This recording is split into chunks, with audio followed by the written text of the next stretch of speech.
الحمد لله نحمده ونستعينه ونستغفره ونؤمن به ونتوكل عليه ونعوذ بالله من شرور أنفسنا ومن سيئات أعمالنا من يهده الله فلا مضل له ومن يضلل فلا هادي له ونشهد أن لا إله إلا الله وحده لا شريك له ونشهد أن سيدنا ومولانا محمدا عبده ورسوله أرسله الله إلى الناس كافة بشيرا ونذيرا وداعيا إلى الله بإذنه وسراجا منيرا أما بعد فأعوذ بالله من الشيطان الرجيم بسم الله الرحمن الرحيم وكذلك بعثناهم ليتساءلوا بينهم قال قائل منهم كم لبثتم قالوا لبثنا يوما أو بعد يوم قالوا ربكم أعلم بما لبثتم فبعثوا أحدكم بورقكم هذه إلى المدينة فلينظر أيها أزكى طعاما فليأتكم برزق منه وليتلطف ولا يشعرن بكم أحدا إنهم إن يظهروا عليكم يرجموكم أو يعيدوكم في ملتهم ولن تفلحوا إذا أبدا وكذلك أعثرنا عليهم ليعلموا أن وعد الله حق وأن الساعة لا ريب فيها إذ يتنازعون بينهم أمرهم فقالوا ابنوا عليهم بنيانا ربهم أعلم بهم قال الذين غلبوا على أمرهم لنتخذن عليهم مسجدا سيقولون ثلاثة رابعهم كلبهم ويقولون خمسة سادسهم كلبهم رجما بالغيب ويقولون سبعة وثامنهم كلبهم ربي أعلم بعدتهم ما يعلمهم إلا قليل فلا تمار فيهم إلا مراء ظاهرا ولا تستفت فيهم منهم أحدا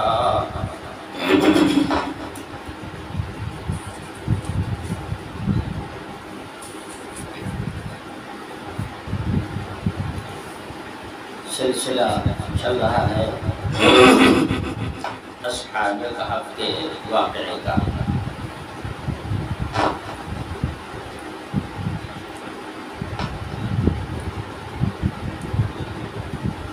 پیچھے والی آیت میں ذکر کیا گیا کہ یہ حضرات غار میں سوتے رہے اور کتا سامنے بیٹھا ہوا ان کی نگرانی کرتا رہا اور یہ سوتے رہے اور سونے کا زمانہ نہایت دراز ہوا۔ 309 سال کے بعد یہ دوبارہ پھر اٹھے۔ تعالیٰ شان و ارشاد فرماتے ہیں وَكَذَلِكَ بَعَثْنَاهُمْ لِيَتَسَاءَلُوا بَيْنَهُمْ، جیسے ان کا سونا عجیب و غریب تھا ایسے ہی ان کا جاگنا بھی عجیب و غریب تھا۔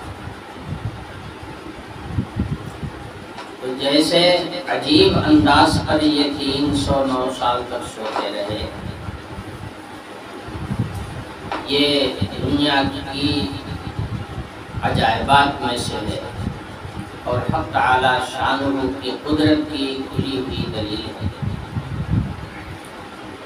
ورنہ انسان کی زندگی کے لیے دو امر تو نہایت لازم ہے، کچھ نہ کچھ اس کی پیٹ کی ٹنکی میں جاتا رہے اور فضلہ جو اندر جو کچھ کھائے پیے اندر جائے تو اس کا فضلہ نیچے سے نکلتا رہے۔ انسان کی زندگی کے لیے یہ آواگمن لازم ہے۔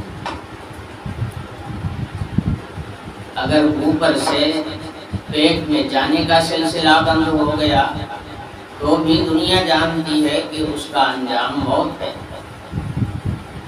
اور اگر اندر گئی ہوئی چیز باہر نہ نکلی، فضلات باہر نہ ہوئے، تو بھی دنیا جانتی ہے کہ اس کا انجام بھی موت ہی ہے۔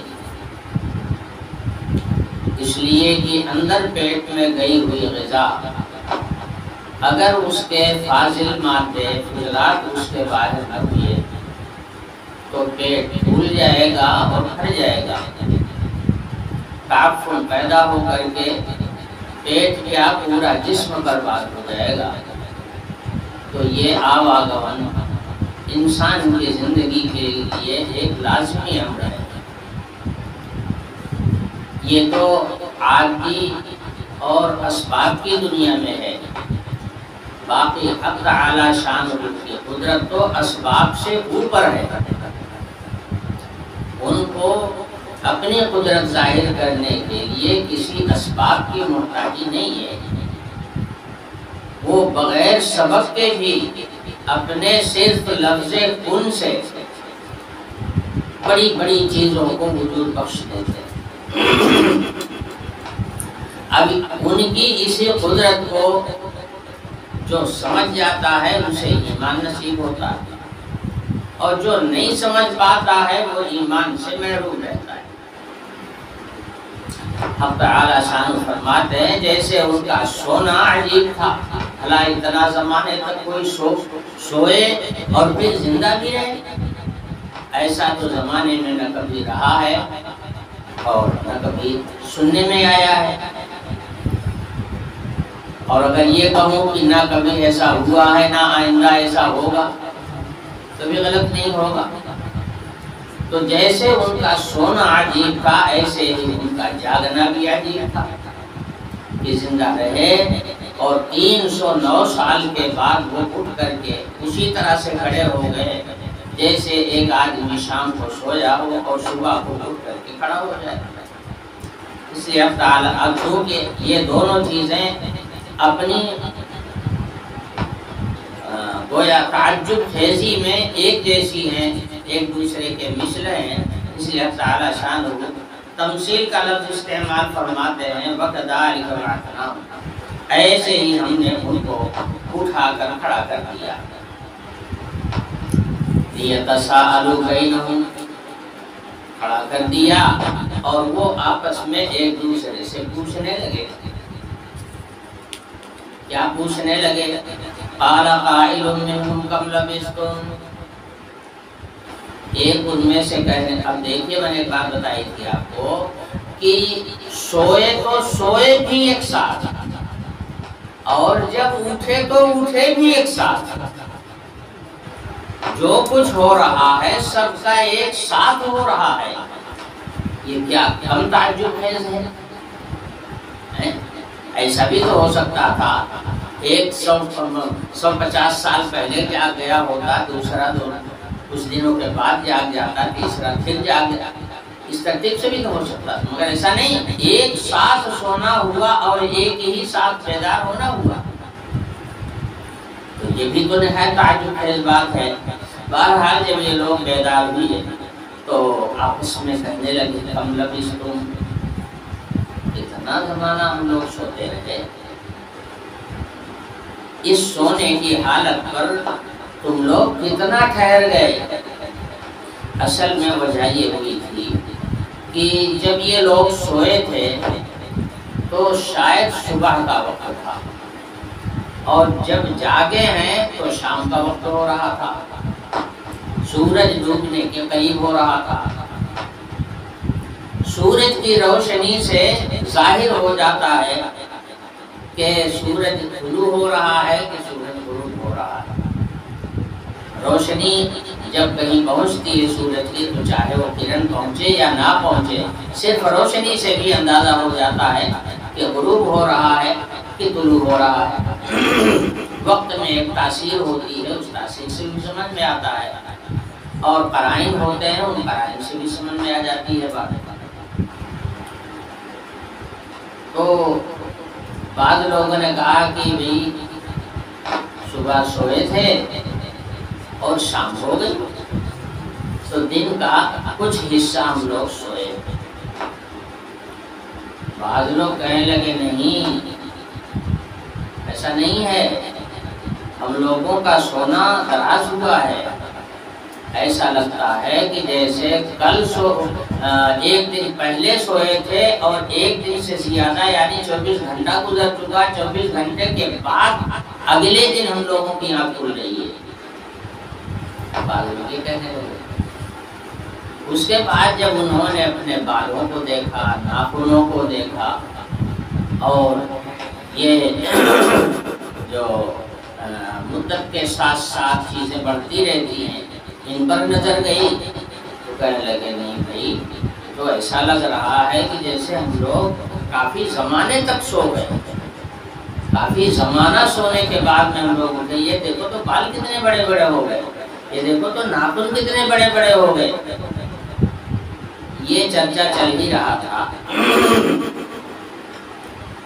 کہ ایک کہنے لگے کہ بھائی دیکھو یہ سب باتیں تو بعد میں کر لینا، اس وقت تو بھوک لگی ہے بہت زیادہ، اس لیے تبلیغہ جو ان کے خزانچی تھے ان سے کہو کہ جائیں پہلے اور کچھ لے آئیں۔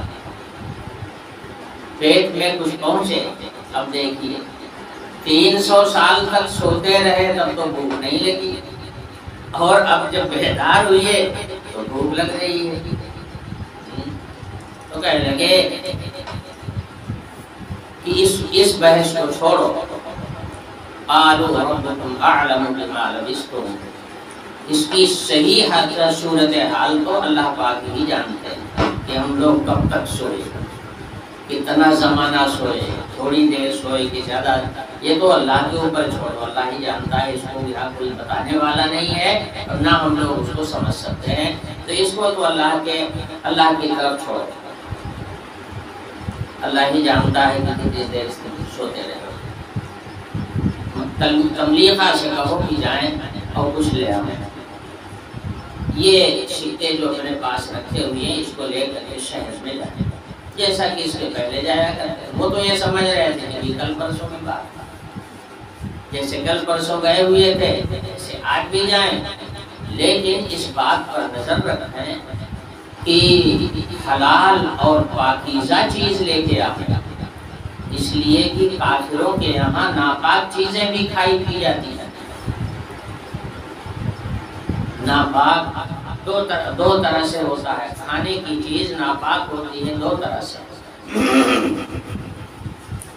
ایک تو اس لیے کہ وہ نجس ہے، نجس ہونے کی وجہ سے کھانا ناپاک ہو جاتا ہے، اور کبھی کھانا غیر پاکیزہ ہو جاتا ہے، حرام ہو جاتا ہے، اس لیے کہ وہ اپنی ملکیت کا نہیں ہے۔ غیر کی ملکیت کی چیز کو اگر آپ نے ہتھیا لیا، چھینا جھپٹی کر کے آپ نے کسی کے مال کو لے لیا، تو اس مال کا استعمال کرنا آپ کے لیے حلال نہیں ہوگا، یہ حرام ہے۔ فی نفسی ہی اس چیز کا کھانا حلال ہے، بکری ہے اس کا گوشت کھانا حلال ہے، لیکن اگر وہ بکری آپ کی نہیں ہے کسی دوسرے کی ہے، اس کو پکڑ کے آپ نے ذبح کر ڈالا اور کھا لیا، یہ آپ کے لیے حرام ہے۔ تو کفر کے زمانے میں کافروں کے یہاں نہ تو حلال کی تفصیل ہے نہ حرام کی تفصیل ہے، جس چیز کو وہ کہہ دے کہ حلال ہے وہ حلال ہے، جس کو سمجھ لے کہ حرام ہے تو وہ حرام ہے۔ یہی وجہ ہوتی ہے کہ پاکیزہ چیزوں پر بین لگا دیا جاتا ہے،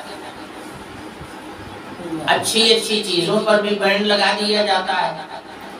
تو وجہ اس کی یہ ہے کہ ان کے یہاں نہ تو ایمان ہے اور نہ کوئی کتاب ہے کہ جس کی تقلید ان کے اوپر لازمی ہو، بس اپنا عقلی گھوڑا چلاتے ہیں، تو دوسرے کی چیز چھین لے، جھپٹ لے، دھوکہ دے کر کے لے لیں، سمجھتے ہیں کہ ہم نے لے لیا وہ ہمارے لیے حلال ہے، کھانا کھاٹ کے ساتھ کھاتے ہیں۔ مگر ایک مومن دوسرے کی چیز کو کبھی ہاتھ نہیں لگا سکتا، اس لیے کہ اگرچہ وہ فی نفسی حلال ہے مگر چونکہ وہ اپنی ملکیت نہیں ہے، وہ دوسرے کی چیز ہے، اب اگر اس کو ہم کھاتے ہیں اللہ پاک نے اس کو ہمارے اوپر حرام کیا ہے، تو ان دونوں باتوں کا لحاظ رکھتے ہوئے یہ شہر میں جائیں اور وہاں سے پاکیزہ کھانا جو حلال چیزیں ہوں اس کو لے آئیں، اور جو اپنی ملکیت سے مل جائے اپنا پیسہ دے کر وہ چیزیں لے آئیں، حرام چیزوں کو مات نہ لگائیں۔ فَلْيَأْتِكُمْ بِرِزْقٍ مِّنْهُ، وہاں سے لے آئیں کھانے کا سامان، وَلْيَتَلَطَّفْ، اور اس آنے اور جانے میں لطیف رویہ اختیار کریں، یعنی کسی سے جھنجھٹ نہ کریں، ایسا کوئی کام نہ کریں کہ یہ کسی کے دام میں پھنس جائیں، کسی کے جال میں پھنس جائیں، اس لیے کہ اگر کہیں کسی کے جال میں پھنس گئے تو ہمارا راز کھل جائے گا، تو وہ اکیلے نہیں جائیں گے بلکہ ہم لوگ بھی ان کے ساتھ ساتھ جائیں گے، اس لیے نرم رویہ اختیار کریں اور بچا کر کے گویا شہر میں جائیں اور کھانے کا سامان لے کر کے واپس آئیں۔ وَلَا يُشْعِرَنَّ بِكُمْ أَحَدًا، اور کسی کو تمہارا سراغ نہ لگنے دیں، کوئی پتہ نہ پا سکے کہ یہ تبلیغہ کون ہیں، کن لوگوں میں سے ہیں اور کہاں سے جا رہے ہیں اور کہاں واپس آئیں گے، ان چیزوں کی خبر کسی کو نہ لگنے پائے، اس طرح سے بچا کر کے یہ کھانا لینے کے لیے جائیں اور لے کر کے جلدی سے واپس آئیں۔ انسان بشریت کے تقاضوں سے دور ہوتا ہے، خوف زدہ چیزوں سے اس کو دہشت ہوتی ہے، وحشت ہوتی ہے، بعض چیزوں سے ڈرتا ہے اور بعض چیزوں کی طرف دل مائل ہوتا ہے، خواہش ہوتی ہے، تو کسی چیز کی خواہش کا ہونا جو طبیعت کے تقاضے کے مطابق ہو اور خطرات سے خوف محسوس کرنا، یہ انسان کی فطرت میں داخل ہے۔ اللہ پاک نے اپنے نبی کو خود ہی فرمایا کہ غار کے اندر جو ان کی سونے کی کیفیت تھی، اگر آپ دیکھ لیتے تو آپ ڈر جاتے ہیں۔ پتہ چلا کہ اللہ کا نبی بھی خوف والی چیزوں سے خوف کھاتا ہے، ڈر والی چیزوں سے، خطرے والی چیزوں سے ڈر محسوس کرتا ہے، یہ انسانی فطرت میں داخل ہے۔ اسی لیے انسان کی رہنمائی کے لیے اللہ پاک نے اپنا کلام نازل فرمایا کہ تم اپنی طبیعت پر چل کر کے شاہراہ پر نہیں چل سکتے ہو، صحیح راہ پر قائم نہیں رہ سکتے ہو، اس لیے کہ تمہارے اندر خواہش بھی رکھی ہوئی ہے، خوف بھی رکھا ہوا ہے، تو کبھی خوف سے متاثر ہو کر پٹری چھوڑ دو گے اور کبھی لالچ اور خواہش میں پڑ کر کے پٹری چھوڑ دو گے، اس لیے اپنی خواہش اور اپنی عقل پر مت چلو، بلکہ ہم نے جو شاہراہ قائم کر دی ہے اس شاہراہ کو پکڑو اور سیدھی راہ پر چلتے رہو۔ جو لوگ اللہ کی شریعت پر چلتے ہیں، زندگی کا ان کا ہر عمل سیدھا ہوتا ہے اور اپنی منزل تک پہنچتے ہیں، اور جو لوگ شریعت پر نہیں چلتے، اپنی منمانی کرتے ہیں، وہ شریعت کی شاہراہ سے ہٹ جاتے ہیں، صراط مستقیم سے وہ بغل ہو جاتے ہیں۔ اسی لیے اللہ پاک نے شریعت بھیجی ہے تاکہ ہم اپنی عقل اور اپنے جذبات اور اپنے احساسات پر کارروائیاں نہ کریں، بلکہ ہم یہ دیکھیں کہ اللہ کی شریعت ہمیں کیا کہتی ہے۔ اور جب ہر آدمی اسی شریعت کو پکڑ لے گا اور اسی پٹری کو پکڑ لے گا تو اس طرح سے پوری امت کے اندر ایک اتحاد بھی قائم ہو جائے گا، سب کا رخ ایک ہی ہوگا، انتشار نہیں ہوگا، انتشار سے آدمی محفوظ ہو جائے گا۔ تو ان حضرات نے کہا، یہ چونکہ خوف کی بات تھی، خوف زدہ تھے پہلے سے دقیانوس سے، اس لیے کہا انہم ان یظہروا علیکم یرجموکم او یعیدوکم فی ملتہم، کھانا لینے کے لیے جائیں، بچا کے جائیں، حفاظت کے ساتھ جائیں، کوئی جان نہ سکے، اس لیے کہ اگر وہ جان گئے اور ان کو ہماری خبر مل گئی تو پھر یا تو قتل کر دیں گے اور یا تو پھر اپنی ملت میں ہم لوگوں کو لوٹا لے جائیں گے، اپنے جیسا ہم کو بنا لے گا،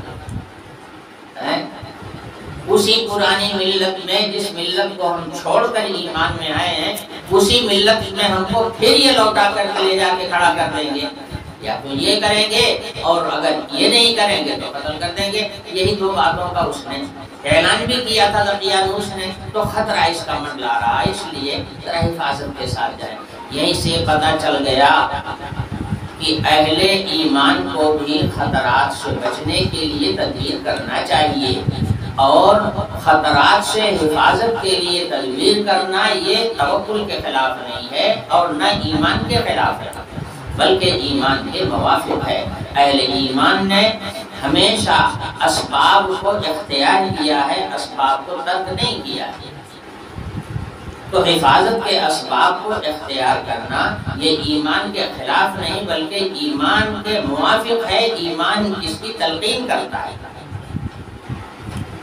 وَلَن تُفْلِحُوا إِذًا أَبَدًا، اور اگر ایسا کہیں خدا نخواستہ ہو گیا کہ انہوں نے ہم لوگوں کو اپنی ملت میں لوٹا لیا تو پھر کبھی بھی فلاح نہیں مل سکے گی، دنیا میں ایمان جاتا رہے گا اور آخرت میں جنت سے محرومی ہو جائے گی اور اللہ کی رضا ہمیں کبھی حاصل نہیں ہو سکے گی۔ اس لیے بچا کر کے جائیں تاکہ کسی کو ہماری اطلاع نہ ہو۔ وَكَذَلِكَ أَعْثَرْنَا عَلَيْهِمْ لِيَعْلَمُوا أَنَّ وَعْدَ اللَّهِ حَقٌّ۔ اب قرآن آگے چل کر کے ان کی اس صورتحال کو یعنی بیان کر رہا ہے کہ وہ کھانا لینے کے لیے گئے اور پھر کیا حالات پیش آئے، کیسے کیسے ہوا۔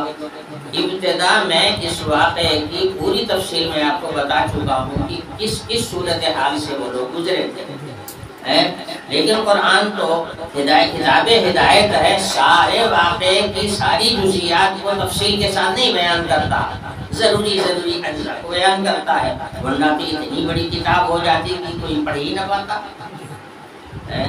تو فرمایا اس طرح ہم نے لوگوں کو ان کے اوپر مطلع کر دیا۔ ہم تو یہ چاہتے تھے کہ ان کا یہ رازدارانہ عمل یا جو کوہ کے اندر اور کہف کے اندر جس صورتحال سے یہ گزرے ہیں اس کی اطلاع ساری دنیا کو ملے، ہم تو یہ چاہتے ہیں۔ یہ تو چھپا رہے تھے کہ ہمارے حال سے کوئی واقف نہ ہو سکے، اور ہم یہ چاہ رہے تھے کہ یہ بھی جانے اور دنیا بھی جانے اس واقعے کو کہ اس صورتحال سے یہ حضرات گزرے۔ اللہ تعالیٰ شان فرماتے ہیں وَكَذَلِكَ أَعْثَرْنَا عَلَيْهِمْ، اس طرح ہم نے ان کے اوپر لوگوں کو مطلع کر دیا۔ نہ کھانا لینے کے لیے شہر میں گئے ہوتے اور نہ یہ راز کھلتا، کھانا لینے کے لیے گئے کہ بھوک لگی ہوئی تھی، پیٹ کا تقاضا تھا، اس کی خاطر شہر گئے، اور شہر جب پہنچے اور وہ سکہ پیش کیا دقیانوس کے زمانے کا تو وہ لوگوں کے لیے اچنبھے کا سوال ہو گیا، اچنبھے کا سامان ہو گیا، اس کی تحقیق ہونے لگی، پھر ان کو گرفتار کر لیا گیا، پکڑ لیا گیا، ان سے کہا گیا کہ تم تو کہیں سے دفینہ کھول کر کے لائے ہو، یہ جو سکہ تم ہمیں دے رہے ہو آج کا ہے، یہ تو 300 سال پرانا سکہ ہے، تمہیں ملا کہاں؟ اس کا مطلب یہ ہے کہ کوئی دفینہ تمہیں ملا ہوا ہے، تو بتاؤ ہمیں کہ وہ دفینہ کہاں۔ بس اس چکر میں ان لوگوں ان کو گرفتار کر لیا گیا، اور جتنا یہ بچا رہے تھے کوئی جاننے نہ پاوے اتنا ہی یہ خوب آشکارا ہوا، پورے شہر میں چرچا کا موضوع بن گیا۔ وہ کیوں؟ اللہ پاک نے ان کو جن حالات سے گزارا تھا وہ اسی لیے گزارا تھا تاکہ اگلے زمانے میں جب لوگ آپس میں بیٹھ کر کے بعض بعد الموت کے سلسلے میں اختلاف کریں گے تو ہم ان کو ان کے سامنے ظاہر کریں گے، تاکہ انہیں یقین ہو جائے کہ جو خدا ان لوگوں کو 300 سال تک زندہ رکھ کر سلا دینے پر قادر ہے، وہ مردوں کو دوبارہ زندہ کر کے اٹھانے پر بھی قادر ہے۔ یہ جب ہی ظاہر ہوگا جب لوگوں کو معلوم ہوگا کہ یہ 300 سال کے بعد اٹھے ہیں، تبھی تو یقین ہوگا۔ تو ہم جس راز کو یہ چھپانا چاہ رہے تھے اس راز کو ہم کھولنا چاہ رہے تھے۔ وَكَذَلِكَ عَثَرْنَا عَلَيْهِمْ لِيَعْلَمُوا أَنَّ وَعْدَ اللَّهِ حَقٌّ، تاکہ لوگ جان لیں کہ اللہ کا وعدہ سچا ہے،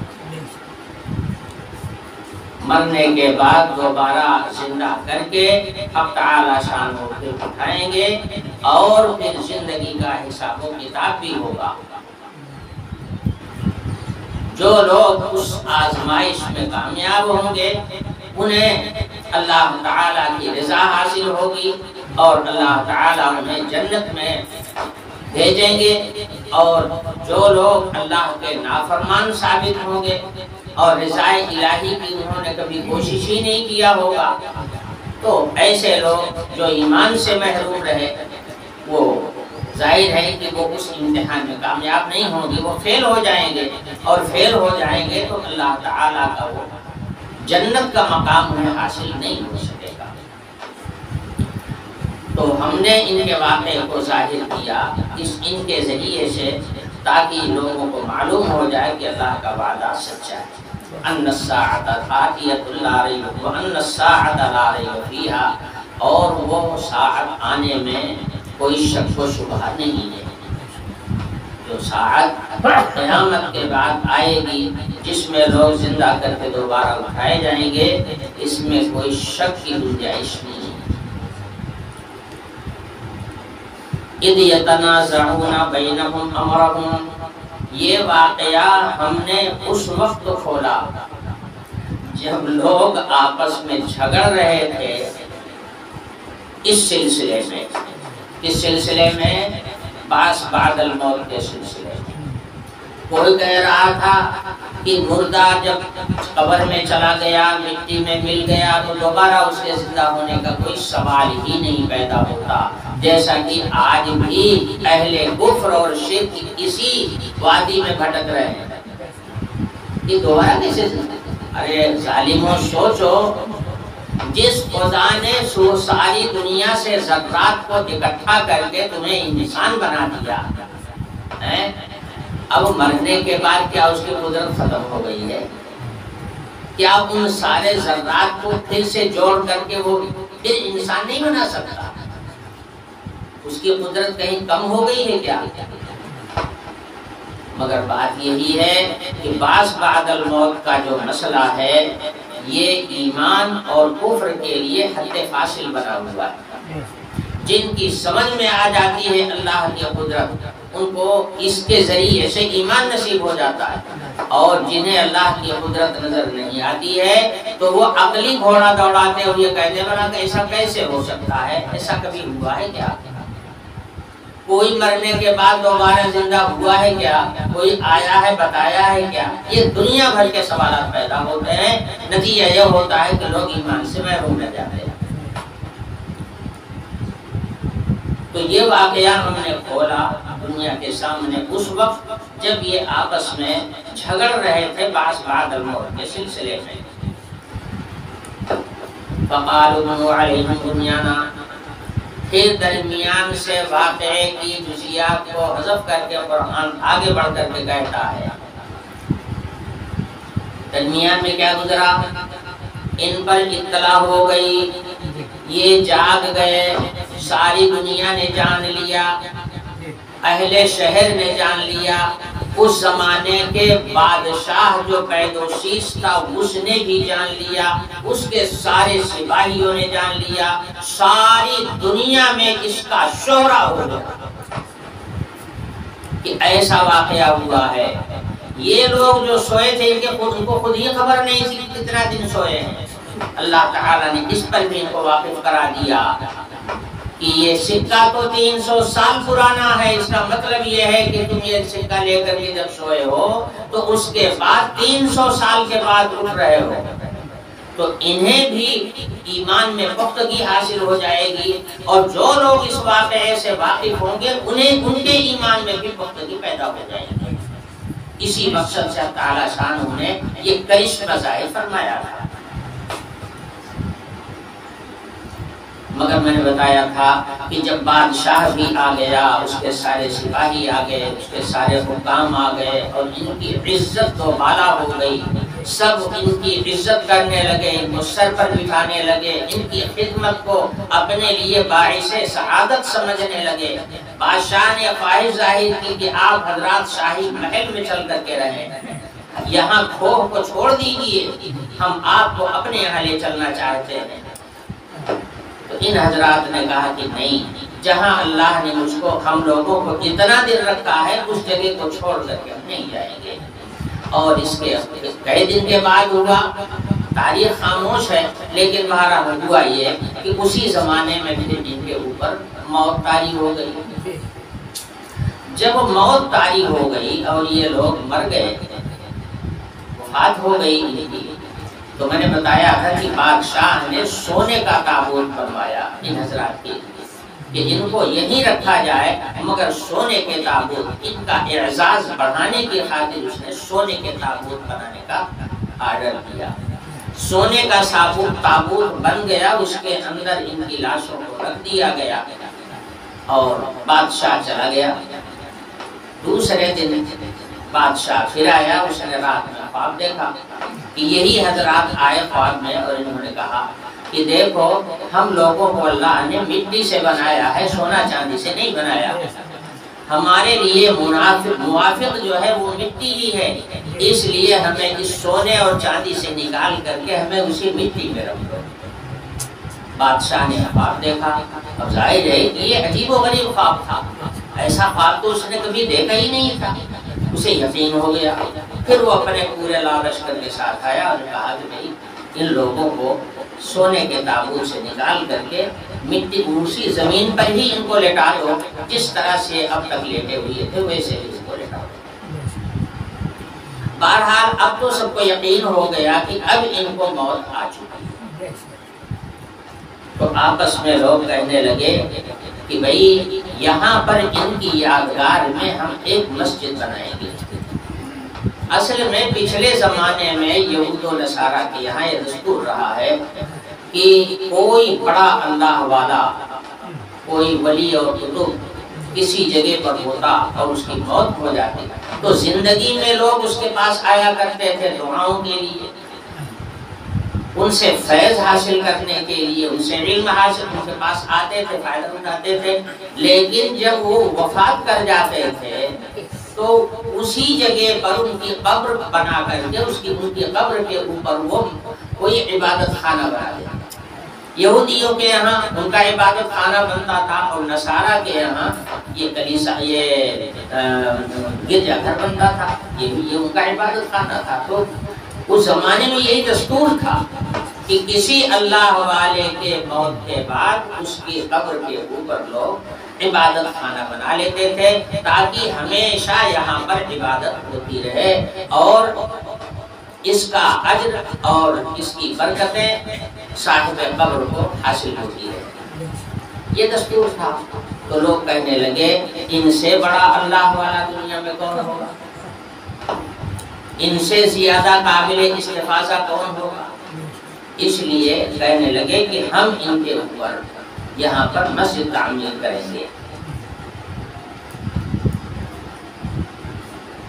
قال الذين غلبوا على امرهم لنتخذن عليهم مسجدا، جو لوگ اپنی رائے میں غالب آئے انہوں نے یہ فیصلہ کیا کہ ہم ان کے اوپر مسجد بنائیں گے، یعنی کہف کے وہ جو غار تھا، غار کے دہانے پر مسجد بنائیں گے تاکہ یہ یادگار ہے۔ یہ بھی ہو سکتا ہے کہ اس غار کے اوپر ہم مسجد بنائیں گے، جو پہاڑ کی چوٹی تھی اس چوٹی کے اوپر ہم مسجد بنائیں گے تاکہ یہ ہمیشہ کے لیے یادگار ہے۔ بعض مفسرین نے لکھا ہے کہ وہ مسجد ان لوگوں نے بنایا، اور بعض لوگوں نے یہ بھی کہا ہے کہ اسی مسجد کا نام رقیم ہے، اور بعض لوگوں نے کہا کہ نہیں، رقیم اس کا نام نہیں، اس عبارت کا نام نہیں ہے، بلکہ رقیم اس تابوت کا نام ہے، اس تانبے کے تابوت کا نام ہے جس کے اندر ان کے حالات کی تختی لکھ کر کے رکھی گئی تھی، اس کا نام رقیم۔ مختلف اقوال ہیں اس سلسلے میں، اس سے بحث ہے۔ بہرحال لوگوں نے، قرآن کہہ رہا ہے کہ لوگوں نے اتفاق کیا کہ ان کے اوپر، یعنی جہاں پر ان کی قبر ہے اس کے اوپر ہم لوگ مسجد بنائیں گے۔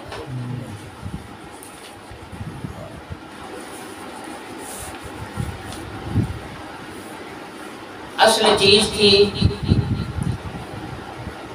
جناب رسول اللہ صلی اللہ علیہ وسلم کے زمانے میں۔ اچھا ایک مسئلہ اور بتا دوں، پچھلے زمانے میں لوگوں نے یہ دستور اپنی جانب سے جاری کیا تھا، یہ اللہ تعالیٰ کا کوئی حکم نہیں تھا کہ اللہ والوں کی قبر کے اوپر مسجد بنائی جائے، عبادت خانہ بنایا جائے، یہ اللہ تعالیٰ کا حکم نہیں تھا، یہ لوگوں میں دستور اپنی جانب سے جاری کر دیا گیا تھا۔ جناب رسول اللہ صلی اللہ علیہ وسلم نے اپنی امت کو اس سے منع فرمایا ہے، سمجھے؟ حضور نے اپنی موت سے پہلے ارشاد فرمایا تھا، لعنت اللہ علی الیہود والنصارى اتخذوا قبور انبیائهم مساجد۔ ان یہود و نصارہ پر لعنت ہو، انہوں نے انبیاء علیہ السلام کی قبروں پر مسجدیں بنا لیا تھا۔ حضور اس سے منع فرما رہے ہیں۔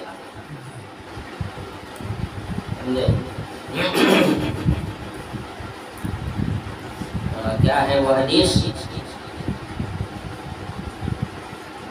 لا تتخذوا قبری وثنا یعبد۔ حضور کا ارشاد ہے کہ دیکھو میری قبر کو بت خانہ نہ بنا لینا۔ بت خانہ کا مطلب کیا؟ یعنی میری قبر کو تم عبادت خانہ بنا لو اور اس کے بعد تم وہاں آ کر کے عبادت کرو، جس سے اس بات کا شبہ ہو کہ شاید تم میری عبادت کر رہے ہو، تو یہ شرک ہو جائے گا۔ حضور نے اس سے سختی کے ساتھ منع فرمایا۔ اسی لیے حضور نے اپنی امت کو منع کیا کہ کسی بھی قبر کے اوپر مسجد نہ بنائی جائے، بلکہ حضور نے اس سے بچنے کی خاطر، اس سے بچانے کی خاطر اس سے بھی منع فرما دیا کہ اگر قبر سامنے ہے تو قبر کی طرف رخ کر کے بھی عبادت نہ کی جائے۔ اسی لیے جو قبریں ہوتی ہیں قبرستان میں، اس کی طرف رخ کر کے نماز جنازہ نہیں پڑھی جاتی۔ شرک تو نہیں ہے یہ کھلا ہوا، مگر منہ میں شرک کا وہم ہوتا ہے۔ تو ہماری شریعت کا تو یہی امتیاز ہے کہ یہاں پر اصلی چیزوں کو منع کرنے کے ساتھ ساتھ جو اس کے اسباب و وسائل ہیں اس سے بھی منع کر دیا جاتا ہے۔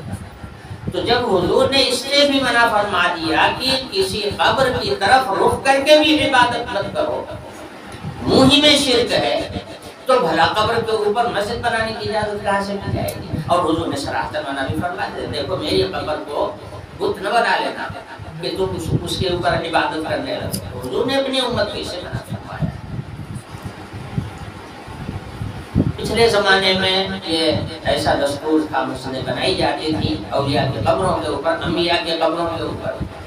چنانچہ مشہور ہے کہ حضرت اسماعیل علیہ السلام اور حضرت حاجرہ کی جو قبر ہے وہ اسی حتیم کے اندر ہے، خانہ کعبہ کے بغل میں جو حتیم کا حصہ ہے اسی میں ان دونوں حضرات کی قبر ہے، حضرت حاجرہ کی بھی اور حضرت اسماعیل علیہ السلام۔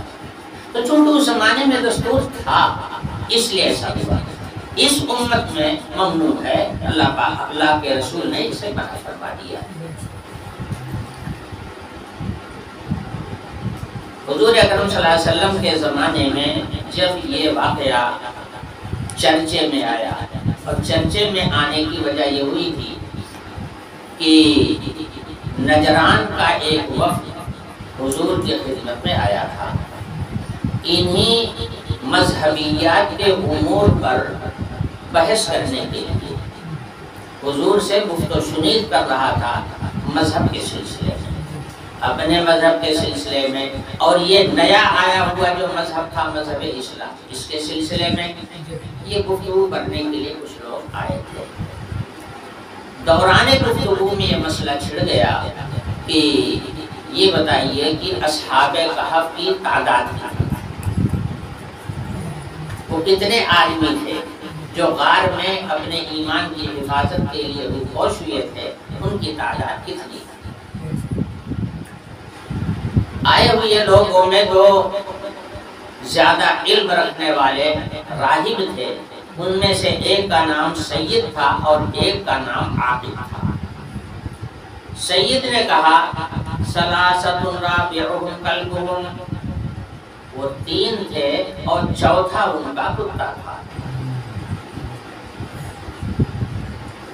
عاقب کہنے لگا نہیں، وہ 5 تھے اور چھٹا ان کا کتا تھا۔ دونوں نصرانی ہیں اور دونوں نصارہ کے راہب ہیں، عالم ہیں، خود ان کے درمیان پہ بھی اختلاف ہے ان کی تعداد کے سلسلے میں۔ ایک ساتھی کہہ رہا ہے کہ 3 تھے، چوتھا ان کا کتا تھا، اور دوسرا کہہ رہا ہے 5 کی تعداد تھی اور چھٹا ان کا کتا۔ گویا 6 آدمیوں کا یہ قافلہ جو تھا وہ 6 نفر پر مشتمل تھا۔ یہ آپس میں کہنے لگے اور اختلاف کرنے لگے۔ جناب رسول اللہ صلی اللہ علیہ وسلم ایمان والوں کو، مسلمانوں کو یہ بات بتا چکے تھے، اس لیے اہل ایمان یہ کہہ رہے تھے کہ نہیں، یہ دونوں غلط ہے۔ حقیقت یہ ہے کہ ان کی تعداد 7 تھی، 8واں ان کا کتا تھا۔ تو مسلمان یہ بات کہہ رہے تھے کہ ان کی تعداد 7 تھی، 8واں ان کا کتا تھا، اور وہ نصرانی راہب اور پادری کہہ رہے تھے ایک 3 کی بات کہہ رہا تھا، ایک 5 کی بات کر رہا تھا، ایک 4 کی بات کر رہا تھا، ایک 6 کی بات کر رہا تھا۔ اتنے نفر پر یہ قافلہ مشتمل تھا۔ قرآن نے فیصلہ کن بات سامنے نہیں کہی، قرآن نے کچھ اس کی تعداد متعین نہیں کیا کہ اتنی تعداد تھی، لیکن قرآن پاک کے بیان کا جو لوگ انداز سمجھتے ہیں ان میں سے ہیں ایک علامہ بیضاوی رحمۃ اللہ علیہ، بہت بڑے مفسر قرآن ہیں، قرآن کے رموز و اسرار سے واقف ہیں۔ حضرت علامہ بیضاوی رحمۃ اللہ علیہ نے فرمایا کہ بھائی دیکھو قرآن کا انداز تو دیکھو، جب ان 2 راہبوں کے قول کو قرآن نے نقل کیا تو بعد میں قرآن نے کہا رجمن بالغیب، یہ اٹکل بچو بول رہے ہیں، رجمن بالغیب یہ اندھے کا تیر پھینک رہے ہیں، اسی کو اپنے آپ بولا جاتا ہے کہ اٹکل بچو بات بول رہے ہیں، یعنی اس کی کوئی دلیل ان کے پاس نہیں ہے، غیر واقعی چیز کو محض اپنی اٹکل سے بول رہے ہیں۔ قرآن نے اس پر تبصرہ کیا۔ دوسرا قول مسلمانوں کا تھا، وہ یہ تھا کہ ان کی تعداد 7 تھی اور 8واں ان کا کتا تھا۔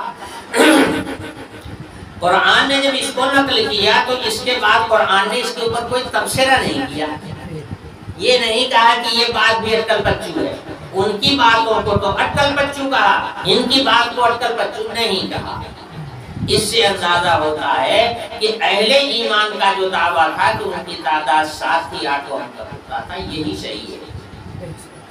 علامہ بیضاوی رحمۃ اللہ علیہ نے قرآن کے منطوق سے یہ نکالا، یہ نتیجہ اخذ کیا کہ حقیقت یہ ہے۔ اس کے علاوہ اللہ پاک نے اپنے نبی کو اصل حقیقت بتا دیا تھا، اور نبی صلی اللہ علیہ وسلم کے ذریعے سے حضرات صحابہ کو بھی اس کا صحیح علم تھا۔ چنانچہ حضرت عبداللہ بن عباس رضی اللہ عنہ جو قرآن پاک کے مفسر اول ہیں، وہ کہتے ہیں کہ میں جانتا ہوں کہ وہ کتنے تھے۔ کہاں سے جانا؟ قرآن کیا کہتا ہے پہلے اس سے دیکھیے، قل ربی اعلم قل ربی اعلم بعدتهم ما يعلمهم الا قلیل۔ آپ کہہ دیجئے کہ اللہ تعالی ہی زیادہ جانتے ہیں کہ ان کی تعداد کتنی تھی، اس کو اللہ پر چھوڑ دیجئے۔ اس کے بعد قرآن کہتا ہے ما يعلمهم الا قلیل، اس واقعے کی اصل حقیقت کو نہیں جانتے ہیں بہت کم، مگر بہت کم لوگ۔ حضرت عبداللہ بن عباس رضی اللہ عنہ نے فرمایا کہ بھئی انہی کم لوگوں میں سے میں بھی ہوں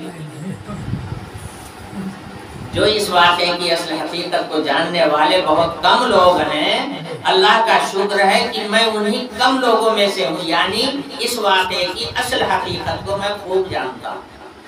پھر حضرت نے فرمایا کہ کانوا سبعۃ، ان کی تعداد 7 تھی اور 8واں ان کا کتا تھا۔